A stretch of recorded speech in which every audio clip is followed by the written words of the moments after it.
Hello, everybody. Welcome to another episode of Real Hawk Talk. I am Brian Nemhauser. We're starting this episode with doorbells ringing. I think that just means somebody wants to come in, and you're all welcome. You're all welcome to join the show today. We are doing it old school. We're quad boxing this episode. Four of us here. We've got Nathan Ernst at Nathan E11. How you doing, Nathan? Pretty good. How are you, Brian? I'm excited, man. I'm really excited. It was crazy today to do the press conference stuff in the auditorium, go in the locker room, which is just a weird thing that's allowed anyway. I gotta just say, and we're like days away. So yeah, I'm super excited. And Evan Hill at Evan Hill HB. Evan, you seem to be kind of vibrating at a certain frequency lately. Like your excitement level, I can almost feel it through the airwaves. How are you doing, my friend? I'm doing so well. Like I said, I've been saying it all off season. Most excited I've been about a Seahawks team in many, many years. And hopefully those dreams and hopes don't come crashing down on Sunday, because that would be a total vibe killer. But, you know, I'm excited. I think the energy is going to be insane on Sunday. So I'm looking forward. You and Jeff are coming to town. In fact, Jeff and I are going to try to do Seahawks Saturday somewhere in Seattle. We're looking for a potential location to do that IRL, and maybe we'll get some folks to turn out for that if we can figure it out. It'd be crazy to manage it in this amount of time, but it'd be fun. And then Evan, Jeff, and I are going to do a really awkward pregame show Sunday morning, like probably on the streets of Seattle while we wait to get into a bar. So we've got a lot of just top shelf content coming your way. So keep an eye out for that. If you haven't already clicked like and subscribe, please do. And make sure you click the bell, because that's how you get notified when the craziness begins. Dayna O'Gorman at Dayna OG. I've been talking way too much for way too long, and it's been requested by myself and many others for you to take over as the host of this episode. Would you be willing to do the honors and take on that responsibility? Absolutely, not a problem at all. One thing honestly, before I hand though, it over, Brian, seriously, you've been doing a lot of shows, man. That's awesome. I know. I don't know why people keep tuning in, but I do want to say I was just texting with Mike Sando, who is in Kansas City, and he was bragging about the barbecue and the vibes and the energy in Kansas City. So I thought immediately of you. Yeah. This is where you get that all the time. I do, but it's very red here right now. Like, everything is bathed in red lights. All of our, major monuments and Union Station and the World War I, monument, all that red, everywhere's red. And there is always the smell of barbecue in the air in this town. That is one of the great things about living here. But yeah, they're full on three-peat mania at this point. So yeah, so good for Mike. I'm glad that he's here and enjoying that a little bit. So I'm honored that you want me to do this, because I always feel like it's a little bit of a different show. So I hope our listeners don't mind so much. But I think that, Brian, again, you've just done such a great job. And I'm so thrilled for you that you get to go do all that stuff. It's so fun. And I love your enthusiasm. It might not be to Evan's level. I mean, let's be honest. But, at the same time, he's a little jacked up. But I want you to know. Can be Evan. This is how excited I am. I wore a Seahawks shirt on the show. Hey. And that's the first time I've done that in a long time, because I'm actually pretty excited for this game on Sunday too. Let me just jump in one real quick here. Demonstrating my excitement level, I have a custom Denver Broncos bookmarks tab that I've made on Twitter, because I've been bookmarking a lot of takes over the past couple of weeks from Broncos fans. And let me tell you, if you want to either feel bad on my behalf, or which nobody would ever do, literally ever, or just get enjoyment out of my pain, go through my mentions right now with Broncos fans. It's insane. So I'm just telling you, by the quantity of my bookmarks is how excited I am for a game. And I'm like at 30 or 40 right now. So I'm ready to go. It is interesting to me. I feel like the Chiefs have a reason and their fans have a reason to paint this entire town red. Broncos fans, I'm not quite sure where that excitement's coming in, but good for you for bringing it out in them, I guess, right? They have something to galvanize around other than one quarterback. So, all right, well, let's. They're talking a lot. Like, I don't know. We probably don't want to spend too much time talking about this, but like that fan base is acting like Bo Nix is the return of the Messiah before he's even taken a single snap of professional football. It's crazy. It's crazy.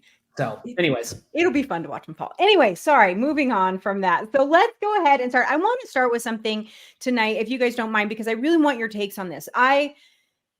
I'm going on my third Pick'em show this week that I'm doing tomorrow for another one. So I've been reading a ton, right? And really kind of diving into some of these divisions. And when it comes to the 49ers and the Seahawks and the Rams and Arizona, there's a lot of conversation that goes on, wildly varying. But the biggest one that I see all the time is if they have the Seahawks coming in third or fourth, because there are quite a few of the major media that have them coming in third or fourth in this division.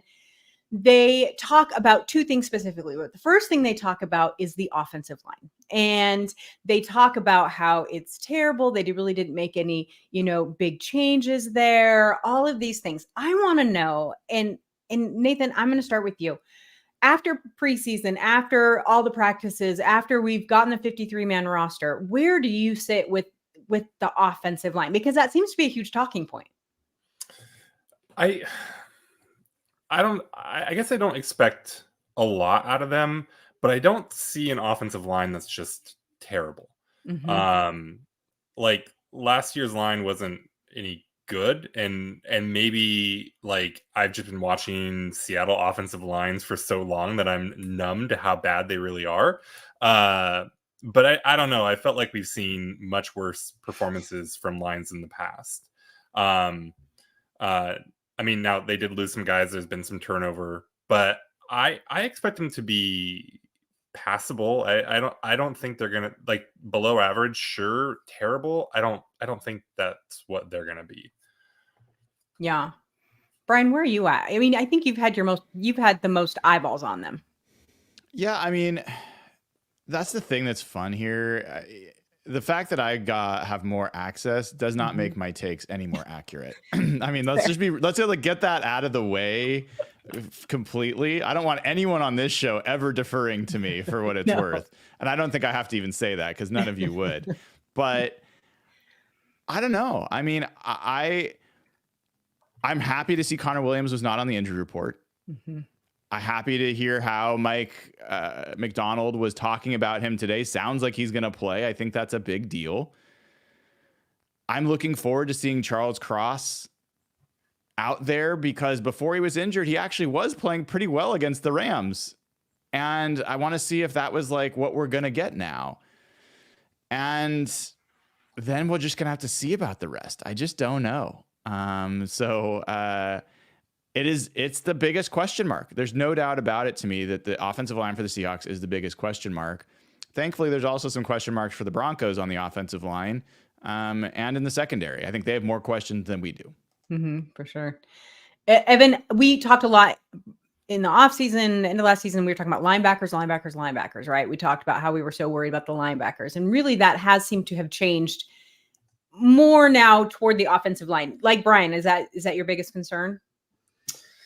Yeah, I'm not convinced linebacker is like a super critical. Like all positions are important in the NFL, obviously.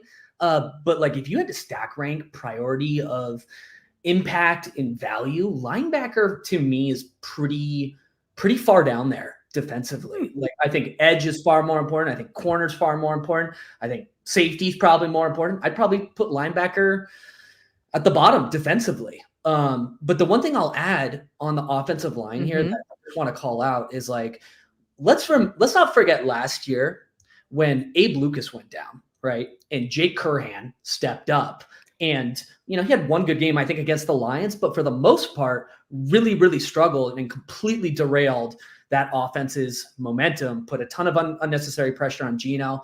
The addition of George Fant this year just is such a huge safety net for that position. Abe Lucas can take his time. He's out the first 4 games, but I think let's just not forget the fact that George Fant addition should keep the wheels on this offense running and chugging along almost as good as, as if Abe Lucas was present. So I'm excited about that, but also like Connor Williams. When was the last time we had a center of this quality? I know he's coming back from injury. I get it. But like, when was the last time we had a center like of this quality of level of play? Again, let's take pre-injury, for example, but it's got to be like Max Unger, right? 2 years ago. Yeah. 2 years ago? Wasn't that Ethan Pothic's last year? Oh, stop it. He was awesome, and he's been like a top 10 center now. He wasn't bad. He wasn't Max, but he wasn't bad. I agree with you there. He got a lot better when he went to the Browns, though, right? No, he was good that last year with Seattle, too. I think was the Rashad Penny resurgence and everything, and he was leading the charge, man. Let the record state, I think Connor Williams is going to be better than Ethan Posick was for the Seahawks. Okay? Let the record state that. I got it written down. You're good. Rant over. I do too. The interesting thing is I'm excited to see what the different coaching will do for this. I still think Charles Cross is going to be really good. He didn't show that huge step the second year that we normally see. And I will say that not all linemen, defensive or offensive, sometimes it takes 3 to 4. I mean, let's be honest there. But at the same time, I expect a bigger jump from him this year, but I feel more settled in it. Now that could disappear by the second quarter on Sunday, like seriously. But I think that I'm nervous about Connor Williams. That injury, that might take a little time for him mentally to get over too. So hopefully he'll do well. But I think we can't be in a worse place, right? We're at the end of last year. So let's hope. What, Nathan? Oh, look at you being your pessimistic self. There is no floor, man. It can always get worse. Yeah. So let me ask a question here real quick. Do we have confirmation who's starting at right guard on Sunday? Or do we not know yet? This is what we need. This is why we keep Brian around. Yeah, okay. I thought. No, I don't know that we know. Okay, and that's probably intentional. I didn't miss it before because I assume it's between. We do not have confirmation. We have the voice from above. We have the inference of Anthony Bradford playing that position and as a starter, through the last few games and in the practices where it was being reported. And so we have that, but there is no confirmation one way or another. Makes sense. Who do we think gets the nod? Like if we had to guess. Oh, Bradford. I would expect Bradford to start. Yeah. Yeah. I just didn't think I had seen it anywhere yet, but we'll see. So I don't know. go Sorry to interrupt, Dayna. I don't know that means that Christian Haynes won't play. It would not shock me if Christian Haynes gets a series they haven't said anything about this, but I think they'll be looking for opportunities to get Christian Haynes on the field and get his feet wet. So that's my guess, but I'm not sure. So we were discussing while you had to go for a second, and Nathan believes that Ethan Posick is going to be is a better center than Connor Williams. I just want to put that out there because we wrote it down. One of the fun things is that even though I have to keep, I'll be ducking in and out during this show as I'm doing some caretaking, but I'm wearing my wireless headphones. So I heard the whole conversation. Nathan is such an right. Ethan Posick stan. It's ridiculous. Ethan Posick, I think Dayna, you nailed it. He was fine. He was fine. To say that he was the reason for Rashad Penny, you could say Jake Curhan at right tackle was the reason for. He came in and that Rashad Penny was the reason. I mean, you implied. So, all right. I think my takeaway with Connor Williams is if he's what he's been, he's definitely the best center since Max Unger. I don't think that's a question. And the thing that I think is almost more crazy is when's the last time an agent actually told the truth? Like Drew Rosenhaus was like, Connor Williams had this miraculous recovery. He's ready to practice now. He'll be ready to play week 1. And everyone's like, yeah, sure, dude. It's looking like he might be right, which is absolutely wild for a December ACL. So here we go. That is awesome. Another thing I wanted to chat with you guys about was Nwosu a little bit. So, they didn't put him on IR. We don't know how much he'll miss. And in turn, then we don't know if we just have to squeeze through a game or two without him. It's a little disconcerting to me as someone who likes a plan, right? But at the same time, I'm curious what your guys' thoughts are on, we saw how important he was to the defense last year, obviously, right? He seems to have been going to be an integral part of the defense this time also. Out 1-2 games, we'll see. I'm assuming probably 3 at the minimum. Who in your mind is going to step up, step in? Are they going to take that role? Are they going to have to spread it around? Are we going to see a lot of rotation? What do you expect from that absence, especially since it's not, long term that we know of? Nathan? Sorry, I'm trying to figure out how to look up PFF grades to prove that Ethan Posick is Fine. good. He's number 13 last year in rankings. Pretty good. We're still talking about Ethan Posick. Yeah, I am. Yes. He was good last year, but we're talking about for the Seahawks. It was okay for the Seahawks. He was I not don't know Pro how to Bowl use level. PFF. This is a real problem for me here. I mean, Brian, what's your perspective on the Nwosu stuff? Mm-hmm. Like, it's not fitting me. Yeah, they said, obviously on the injury report that came out, he did not practice. He and Pharaoh Brown were the 2 guys that didn't practice. Mm-hmm. And I think it's unrealistic to expect him to play week 1 after that kind of injury. And on the good news side, Draymond Jones is listed as limited, but I talked to him today. He's feeling good and excited to get out there to play his old team. And I think that's someone that they haven't had access to, and especially at this end position. And then Derek Hall, I think, is going to get a lot of snaps he wasn't otherwise going to get. And of all the players on defense outside of Tariq Woolen, I think Derek Hall looks like the guy most ready to take a step forward. Mm-hmm. And that's partially because I'm saying Witherspoon already was, I think, pretty amazing player. But I think Derek Hall can look like a different player than he was. I'm really eager to see him against this Broncos defense, especially because both Draymond Jones and him, because this defense does a lot of twists and stunts. And I think Derek Hall and Draymond Jones are going to get matched up against Ben Powers and Luke Wattenberg, the center that's never played there before. And I think there's some opportunities for them to wreak some havoc in there. I know you weren't always super high on Derek Hall. What about I was when that draft pick came and everyone's like, oh, that's a sleeper pick, blah, blah, blah at the draft.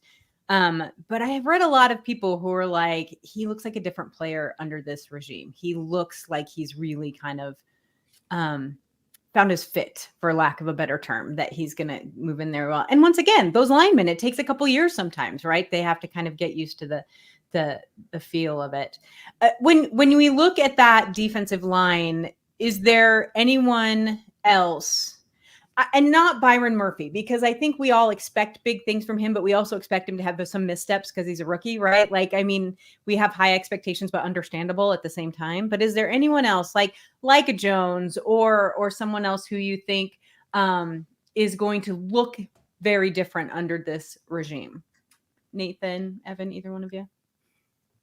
I don't know about look different. I do feel like Leonard Williams is kind of weirdly flying under the radar. Okay. There's so many interesting storylines. Like Draymond Jones is just this huge question mark that people seem kind of excited about, which is a thing. Derek Hall's emergence, maybe. Byron Murphy's the shiny new toy. And meanwhile, Leonard Williams is just hanging out, being pretty awesome at football. And so I don't know if he'll look different, but it's pretty. I'm pretty excited to see what he can do, especially if all these other things that we're talking about around him are real. And then he gets, even more opportunity maybe to just wreck games, which we've kind of seen him do. So yeah, I think he's someone that's just not getting talked about a lot, that maybe after, this Sunday, we're like, oh, right, he's on the team. He's really fun. He's really good. Yeah. Josh in the chat said, Rasheem Green has done irreversible damage to how I view young pass rushers. I just thought that was funny. You Gosh, remember man. his first game in Green Bay when that Yes! guy like got like an interception and was returning it for a touchdown? Like Wasn't that we were like, Naz oh, that was Jones. Naz Jones. Naz That's not Jones. Rasheem Green. Naz Jones. I always The get those two hype mixed was up. insane. Yeah. Yes, Jones. Get a Thank pick you, six. Nathan. God. Yes. I had Yeah. forgotten about that. Look at Josh. Josh is just chirping in chat today. Good for you, Josh. Good for you. So overall, looking at what we have in front of us coming into Sunday, I know you guys are excited about everything, but are you more excited about the offense, more excited about the defense? Brian, which one? Oh, Jordan, you are too. man. That's right. That's such a tough question, I Dana. know. This is not a tough question. Oh my gosh. I gotta go with my first instinct was defense because we've had such a crap defense for so long now, and the chance is there for us to actually have a swagger on defense again. I think that's where I'd have to go. Man, that's a tough question though. I 100% agree with you, Brian. Like I was pulling up some statistics earlier today. I think sometimes we forget just how bad this defense was across several different advanced metrics, whether it's turnovers, points allowed, third down conversion rates, red zone. Like they were bottom 3 to 5 across a lot of metrics. And I think the potential, I know there's some veterans that we lost that people have mixed feelings about, but I think the potential going from like a bottom 5 unit to even like if they're in the 13 to 16 range, that is a significant upgrade for this team. It totally changes, the potential trajectory of this team's outlook this year. Did you guys see Evan like visualizing there, eyes closed, like he's just getting himself into it? You know what I was seeing? I was seeing disciplined football players wrap up and make tackles. That's what I was visualizing, and it was a beautiful sight. That's what happens in Evan's brain. In-N-Out burgers. And Josh can we 400 yards in my brain. He was stuffed in the middle. Done. Can we though? Like, I would love to harass Griff with a touchdown against Cody Barton somehow, though, or like Cody Barton getting. I have to admit, like, I would enjoy hassling those guys about Cody Barton slander. I want Kenneth Walker to stiff arm him in the face and just like throw him into the sideline and poop on his face or something. This is your guys' version of fantasy football, right? Where you just talk about all the stuff you want to happen. Yes, you got us started. Sorry, Nathan didn't get to answer your question. What about you? It's defense, yeah. I mean, that's the Mike's whole deal, and so I want to see it. Yeah, it's his whole deal. Excited and happy. And what about you, Dana? What's your answer? Duh. What do you think? I don't care about quarterbacks. Like, I don't care about, like, go catch the ball and run it. I want to see you hurt somebody. Like, that's like my favorite part. What if you could see the offense hurt somebody? Like, I'm telling you, like DK Metcalf, Laviska Shenault, Brady Russell, Kenneth Walker, like, there's some guys on this offense that I feel like could do some damage. My favorite. I know Nathan's not a big Laviska Shenault guy. I actually like Shenault a lot. I just am not. I'm guarding my heart. I don't want to get hurt. Cody Barton has fans. They're called his family. Says TP1 filler in the chat. Oh my gosh. Grandma and uncle. No, my favorite play by DK Metcalf of all time is when he ran down Baker in Arizona. It's like, I like that kind of football. So I'm excited about the defense for everything you guys have said, though. They've been so bad. And I actually watched Denver Broncos they were doing a breakdown of this game and what they thought like the keys to the game, because I wanted to mention a couple because it made me laugh. But and in there he put up the rankings of their defenses, and I was like, oh, Ours was worse than Denver. It was so bad. So I'm excited about that. I think that'll be fun to watch. And let's not forget, Denver lost their best defensive playmaker this offseason. They lost two pretty important defenders. Josie Jewell is not a guy that anyone's going to talk about, but you hear Denver people talk. He was their most consistent defender last year. He wore the green dot, and now that's why they've got Cody Barton standing next to Alex Singleton. And I think their linebacker crew is people in Seattle worry about our linebacker crew. That group is a mess. Rough. Yeah.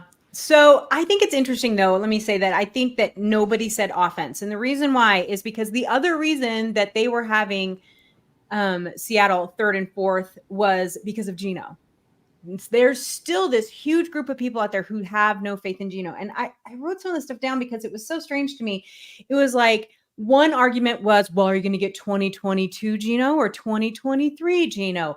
And then the next person was like, oh, I think they could win the division because of Gino. And then the next one's like, oh, I bet Gino doesn't make it halfway. And then they're through the season. He's so polarizing, which is fascinating to me because I have become a huge Gino fan. Do I think he's an elite quarterback? No. Do I care? No. You guys know I don't care. But I find it fascinating that people either think he's complete trash or can save the team. And then finally, one voice of reason was like, well, we don't know because Ryan Grubb. We don't know what Grubb is going to do with him. Where are you guys at with Gino? I think all of us like Gino. We're all fine and happy with him being the quarterback. But do you see a reason that validates people being so worried about him, Evan? I 100% agree with you. I think we should let Gino cook. Oh, shut up. I stole that from the chat. Somebody said that in the chat. And basically, Evan's contribution to this show is reading chat messages out loud. That's Evan's contribution. Oh, my God. Okay. That is elite right. interactive Nathan, experience. do you have a real answer for me? Yeah, I mean, I think that there are two groups of people break down into people who either aren't watching Gino or just haven't let go of priors, and people who have actually paid attention to what he's done on this team. And you're right, like he's not elite. He's not a top 3 quarterback in the league. But he's been extremely effective. He's had moments where he's looked like, or games where he's been incredible and he's put together like those types of performances that you would expect of an elite quarterback. I don't think it's something he's going to do game in, game out. He's not going to, carry this team to however many Super Bowls that Mahomes done or anything like that. But like, yeah, he's really, really good. All of the numbers back that up, advanced numbers, regular numbers. If you watch him, he's good. So yeah, like I think unless you haven't forgiven him for whatever happened in New York 10 years ago, you probably recognize he's a dang good quarterback. I want to jump in here because I can never not jump in on a Gino conversation. Gino's like, if not my favorite player on the team, he's like right there. And he's one of my favorite Seahawks for a while. I not only do I love his story, I love the way he generally plays.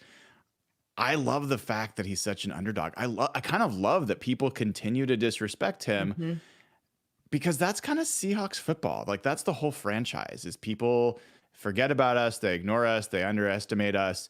And then we come in, if we got the team we hope, we punch you in the mouth about it. So like, I think Gino's got what he needs. And Robert Mays, who I want to give a shout out to Pagliacci Pizza for sponsoring him on Hawkblogger Mornings every Monday going forward.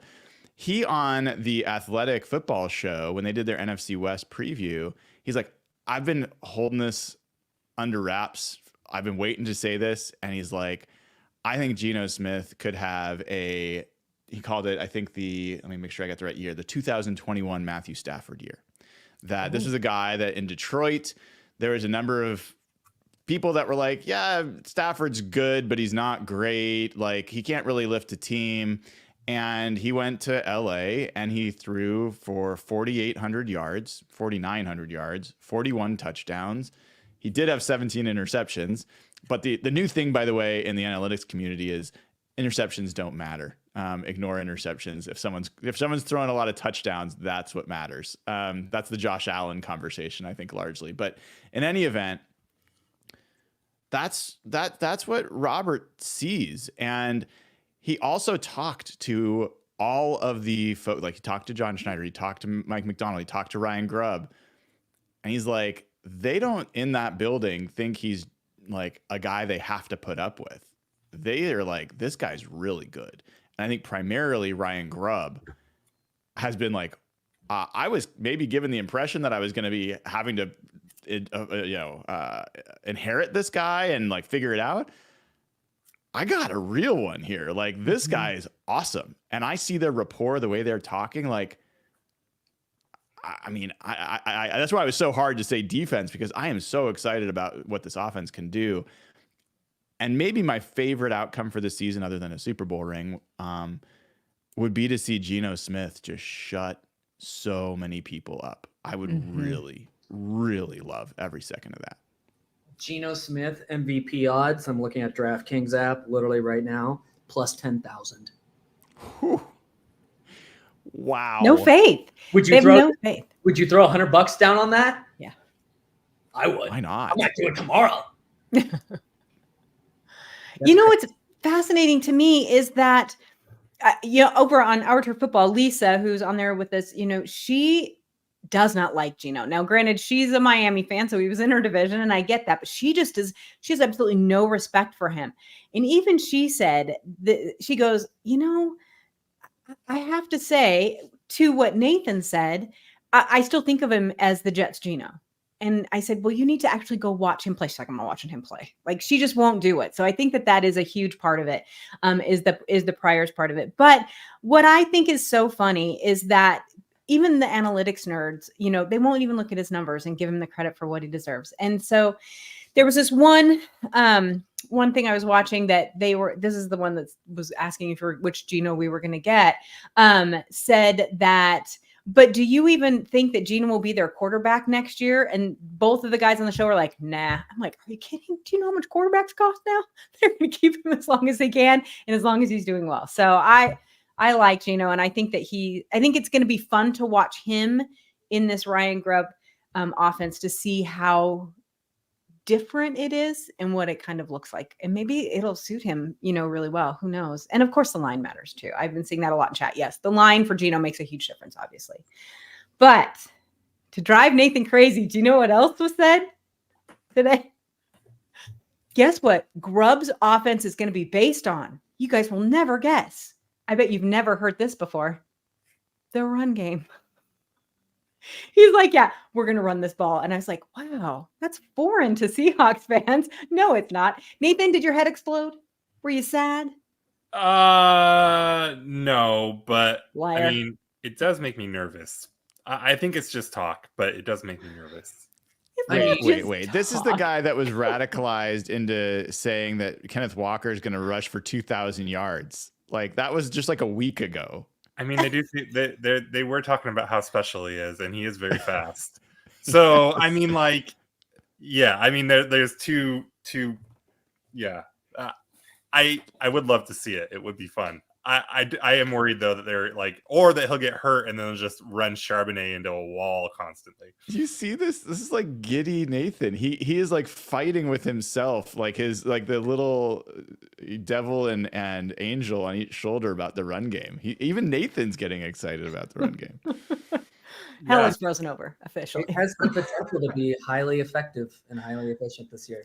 It really does. And people are real. I don't know, because you guys don't do fantasy football, but Kenneth Walker is ranked very high in fantasy football. Like, people are taking him early, and that's exciting to me, because I think that shows that they've been paying attention to how good he really could be if we had a line that let him actually run the damn ball. So when you say early, are we talking like 12-team redraft leagues? Are we talking first, second, third round, or? Yeah, I'm in 3 leagues. 2 are 12, 1 is 10, and he was gone in the 4th round in all 3 of them. Okay. So yeah. And so it's, I mean, he's not going in the 1st round, but he's not Christian McCaffrey, but he's definitely going higher than I think I would have expected him, and higher than DK in a lot of instances, which is crazy because he's going pretty high too, but it's pretty fun. So can I share a fun quarterback stat since we're talking about quarterbacks? Sure. Okay. So I told Brian this. I pulled up some data for this show. Oh God, yes. Research? I pulled up some research. I pulled up some data, folks, because I'm a data nerd. Not really, but actually. Okay. Rookie quarterbacks since 2010. Week 1 records out of 25 games. What do you think the record is for rookie quarterbacks starting week 1? Out of 25 games? 25 games. I'll give you a hint. There's one tie. I'm going to say Say like 8 wins. 10, 15, and 1, or 10, 14, and Yeah. 1. 10, 14, and 1. Brian, what say you? I'll say 12 wins. I'm Dayna? doing 10. 10. 6, 18, and 1. I said 6 first and I changed my mind. You did Oh change. my God. I thought you had Yeah. heard that somewhere. Now let me give you the flip side. Okay. So that was the happy stat. This is the sad stat. You ready for the sad stat? Okay. Sean Payton, what do you think his record is against 31 rookie head coaches all time? I don't care. Like in week 1 or just All time rookie head coaches. He's undefeated.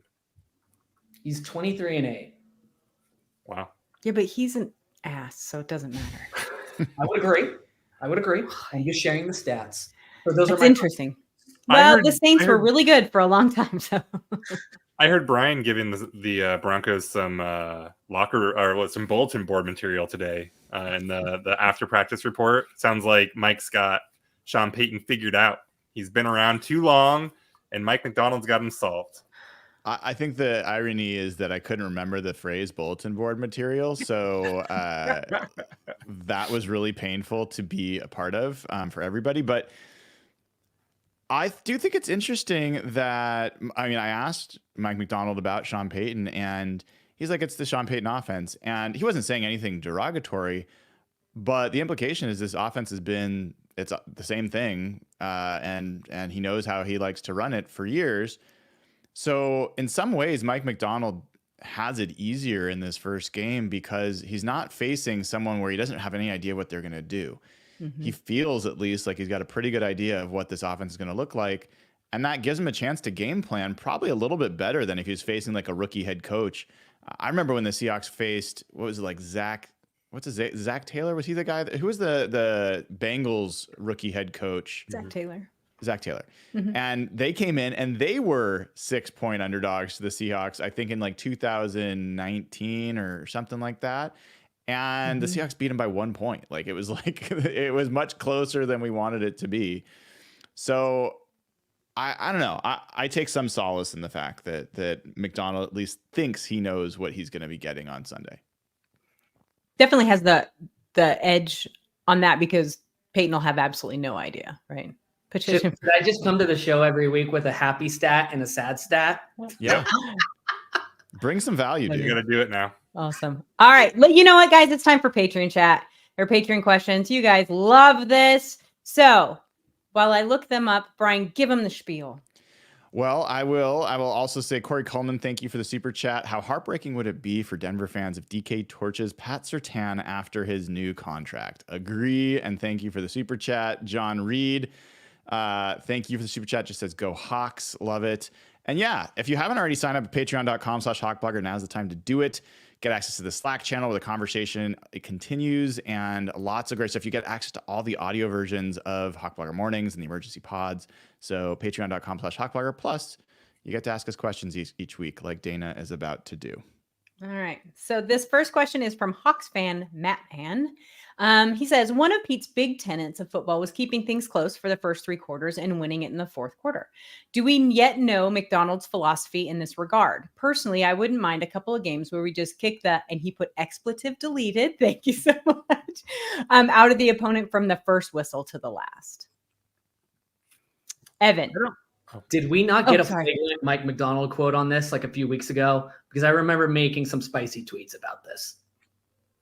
I think he did, yeah. Yeah. Brian, do you remember this? Restate it. I missed the last piece. He made some quote a few weeks ago about like winning the game in the 1st, 2nd, and 3rd quarter. Oh yeah, I asked him the question.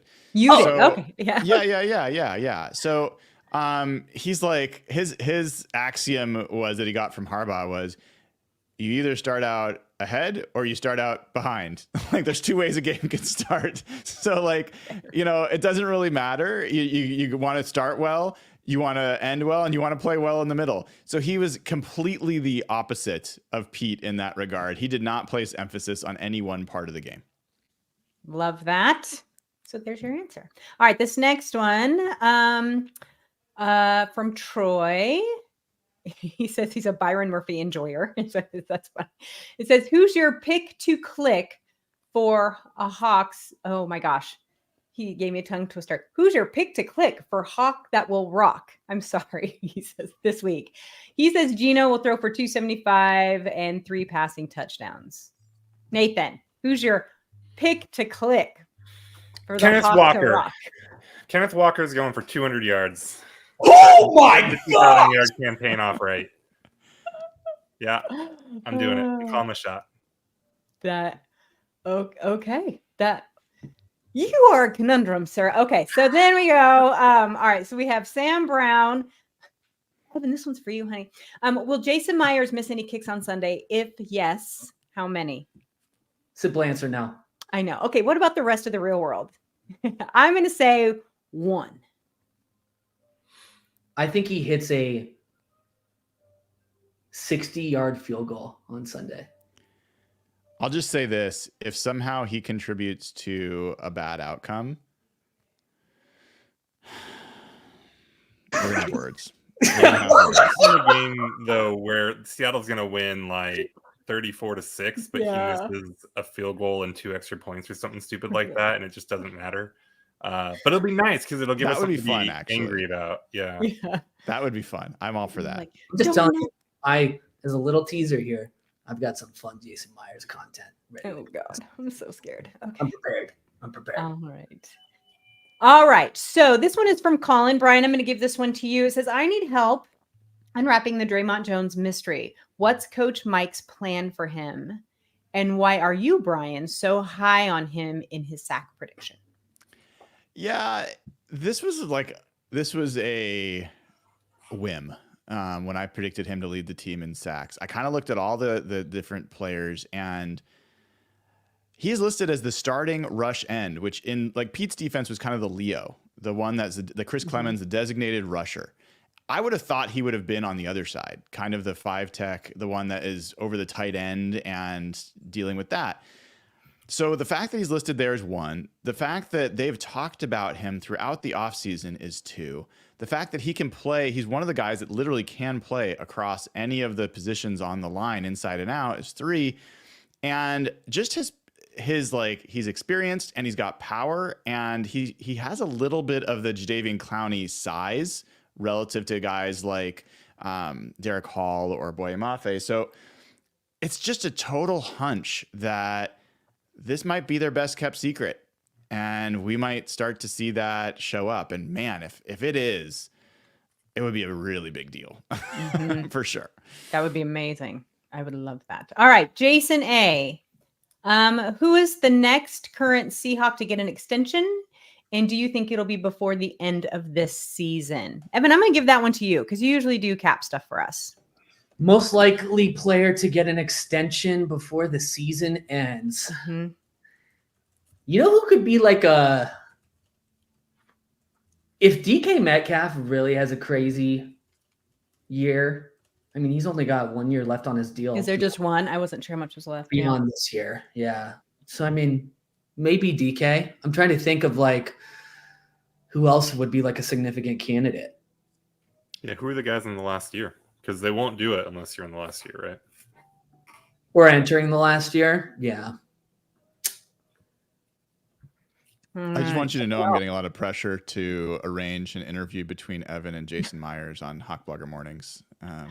Just make sure he doesn't read the DMs I've sent him drunkenly after like several game winners like 2 years ago. I was embarrassed about those. Oh, no. Lord. Oh, my gosh. All right. We got one more left.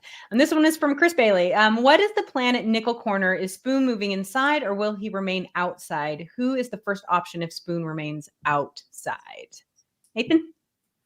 I imagine they want him playing inside. They're going to want to blitz him a lot, and that's where you want to blitz him from. So I think he'll get a lot of opportunities inside, and then I assume it's Trey Brown on the outside. So I think you'll see all 3 of those guys out there. But if there's 3 corners on the field, I expect you to see. I would think you'd see Spoon inside most of the time, and I think that was the case last year too. Like that's not anything too revolutionary. I don't think. You guys disagree at all? Nope. No, No. cool. All right. That is our Patreon questions this week. Amazing. Well, thank you all patrons for that. Patreon.com/hawkblogger. You get a chance to ask us questions each week, as well as a bunch of other great stuff. That Slack channel is growing and growing. And if you like the chat, you will like the Slack channel quite a bit. So, Dayna, I think it's time. I think it's time we got to turn our attention to, like, what do we think is going to happen in this game? And maybe knowing that Evan's got to bolt a little bit before the rest of us, what do you think he's going to say is going to happen before we let him talk? I mean, obviously he's going to be like, it's, 59-3 or something, but that's okay. We need his enthusiasm. But he's done this statistical research. It could be like, he's probably done simulations at this point. Yeah. He's got AI bots working for him now. It's true. Yeah. What do you think ChatGPT says will be the outcome on Sunday? We can find out. Let's find out. Hold up. Everyone go to Bing right now and pull up the Copilot. Will the Seahawks beat the Broncos on Sunday? I'm literally typing it in. You gotta ask it to act as a prognosticator. It won't answer unless you tell it. Oh yeah, pretend that you work for Pro Football Focus and tell us who will. Pretend you work for Vegas. Dayna. Yeah. While Evan's doing this, let's start with you. Okay. What's your feel on this first game under Mike McDonald? When we first got the schedule and we went back and we did the schedule show, we were all so excited. We got the Broncos, and the Patriots. It was going to be a nice little soft landing cushion for them to kick off the season. And my feelings on that still haven't changed. Nothing has happened in the offseason or during training camp to make me think any differently. While I do give probably the Broncos a little more credit than some others might, I still don't think it's going. I think if we get what we expect to get out of Seattle, realistically expect to get out of Seattle, I think this should be a win for them. I have this down as like 27-13, 27-17, somewhere right down in there. I like it. Mm-hmm. Evan? I think Seattle actually matches up. This is not wait.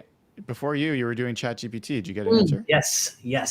I have a follow-up. For God's It says, making a bet is always a bit of a gamble. However, based on general trends, recent performances in the strengths and weaknesses of both teams, I can make an educated guess. If we consider the recent history, talent, and health, I'd lean slightly towards the Seahawks. They have a strong home field advantage and a dynamic offense. True. However, the Broncos defense can be quite formidable. That's false. So if I had to choose, I'd cautiously bet on the Seahawks to win. All right. What if we put that many caveats on our predictions? My goodness. You're just a bot. Just like tell us what you think. All right. Yeah. Where are you, Evan? What's your take? How's this game going to unfold? I do think Seattle matches up really well with Denver. Rookie quarterback coming into a hostile Seattle environment. I think Bo Nix is going to be a turnover machine on Sunday. I think he makes 2 or 3 picks. I think Seattle capitalizes on it. This Broncos defense was a bottom 5 to 10 unit in the NFL last year. They lost multiple key playmakers. I think they're going to be even worse defensively this year. I really could see this being a relative blowout. Seattle dominates the time of possession, 30, 40 minutes or something like that. I'm going to go with like 27-10 Seattle. Nathan? 34-6. I'll roll forward with that. I think the Seahawks will win. I actually kind of like Bo Nix. I'm mad that Broncos fans are so delusional and obnoxious because it makes it hard to say that. I do think he could be pretty good. But a rookie quarterback first game on the road against all the stuff that Mike is going to try to throw at him, I think it could go really wrong for the Broncos. And so, yeah, I'll go with the big landslide win. On a little side note on that, when I was watching that little Broncos show, they said the key to the whole game was whoever won the takeaway battle. Shocking. That's brilliant. And 2 is to make sure Bo Nix was comfortable. Yeah, protecting your quarterback and not turning over the ball. But you're not going to be comfortable in that stadium. So I thought it was the strangest comment. Anyway, sorry, Brian. Yeah, so we've got a Broncos fan in chat, which I am totally fine with when there's other opposing fans, and especially if they're cool about it. And he's like, I don't know if it's he or she, but is like, well, where are these predictions coming from? How is this going to happen? One, I point you to Hawk Blogger Mornings this morning when I spoke to Susie Wargin, and we talked about this, and I went in depth, but the Broncos really don't have a clear advantage other than in one place. They have a good run blocking offensive line and an effective run game. And the Seahawks the last 2 years have been a really porous run defense. And so if the Broncos are able to run the ball, and that doesn't have to just be the running backs, Bo Nix is a mobile quarterback, and those guys can be really frustrating. And you can be 3rd and 9, 3rd and 12, have everyone covered, and then he runs, it's like the most aggravating thing. That's hard for defenders. I talked to a bunch of, I talked to Draymond today. I talked to Derek Hall today about like, how do you effectively rush the passer when the guy could be moving around and running right by you? So that's the way that the Broncos could make this closer. The other way is if the Seahawks offensive line is as bad as it was last year. If it really is like atrocious, then the Broncos have really good pass rushers, and that could create some challenges. I don't think that's as much of an issue because, one, Ryan Grubb and this offense are set up to do quick passing. They're set up to utilize Laviska Shenault for end arounds. They're utilized for quick game in a way that I think is going to neutralize a lot of that. And then I also just think that the Broncos have one guy in the secondary to guard what is a very weapon-full Seahawks skill position group. I think even with the amount of blitzes that the Broncos call, they were 4th most in the NFL last year, 35% blitz rate. They were also 26th in the NFL in giving up explosive plays because they just were a boom bust kind of thing. And a lot of times it was bust. So I think the Seahawks have the quarterback. I think they have the play caller. I think they have the weapons to make life pretty miserable for the Broncos defense. And I think that the one thing the Broncos need to do is run the ball. Seahawks have Mike McDonald has made that a priority. He's talked about run wall being his number one priority. I think they're set up to try to really stop that. And if they do, then it could get pretty ugly. So ultimately where I end up is I have the Seahawks winning. I think that I predicted that they'd score about 28 points a game this year. I'm going to say, why not start with 28 in this one? And I predicted they'd allow about 19 points a game. I'm going to say they're going to allow 17 in this one. So 28-17 is my prediction for this game. And that's 4 of us saying win. Let's hope we're all right. I bet if we rewound to the preview show last year against the Rams, we would probably all predicted a win there as well. So let's hope this one goes a little bit better. I do want to say to the Broncos fan that's been in the chat, first of all, you've been fantastically respectful and we appreciate that so much. And I hope our fans are being just as nice back. I will say though, when I did our predictions for our turf that was just yesterday. Yeah, yesterday. I had the Broncos flip-flop between 2nd and 3rd in their division, depending on if Herbert stayed on the field and if Bo Nix was what he was advertised. So I think that they're going in the right directions for sure. I just don't know if their matchup can be the Seahawks right now. So yeah, even though I really don't like your coach, but I'm just saying, I do think they're going in the right direction. I agree with you both that I think Bo Nix can be a serviceable quarterback, but like the film watching community is not a fan. They are pretty low on him. Rookie, though. I think he needs some time. I think they all do. I also don't think Caleb Williams is the second coming. I don't know what everyone's so excited about that for. So we'll see. But yeah, we will. Well, Dayna, thank you so much for taking on the hosting duties. You always do an amazing job. It's such a nice change of pace to have someone else asking the questions and putting the thought into what to cover. I know everyone in chat loved it as well. So thank you all for tuning in for this episode of Real Hawk Talk. Thank you to Dayna O'Gorman at Dayna OG. Thanks to Nathan Ernst at Nathan E11. Thanks to Evan Hill, who had to jet just a bit early, but made it all the way through predictions, which was awesome. At Evan Hill HB. So make sure you follow him. And then make sure you click subscribe. We are just about 200 people short of 12,000 subscribers.